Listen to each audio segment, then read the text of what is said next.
Tatlo lang ang tanong natin. Tatlo lang. Pero mahirap sagutin. Una, sa unang 5 siglo ng Kristyanismo, walang nagpakitang Santo Papa sa mga konsilyo ng Iglesia. Puro obispo. Walang Santo Papa. Meaning, noong panahon din ng Western Sikhism, noong 1054, no? At saka noong 12th century kung saan ang namuno ay 3 hanggang 5 Santo Papa na hindi nila maintindihan kung sino ang ilalagay na Santo Papa within, no? Within, mga kapatid, 1278 hanggang 1324, walang Santo Papa. Putol ang apostolic succession.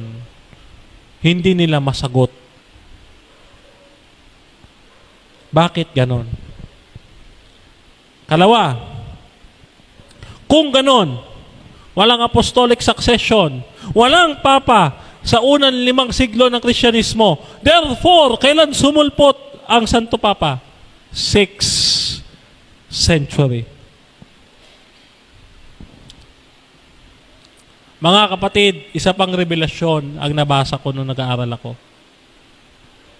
Ang Roman Catholic, after nitong gusto niyang magparami ng member, nakipag-isa siya sa estado. Sa estado ng pagan Roman Empire na gustong mag-persecute sa kanila. Dinikitan ito ng Roman Catholic Church para sila naman ay maproteksyonan at maparami yung kanilang miyembro.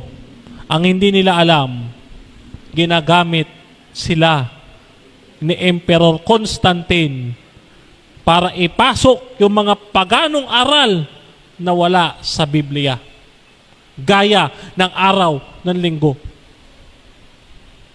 3 tanong yan, mga kapatid. 3 tanong. Never nilang masasagot. Bakit putol ang apostolic succession?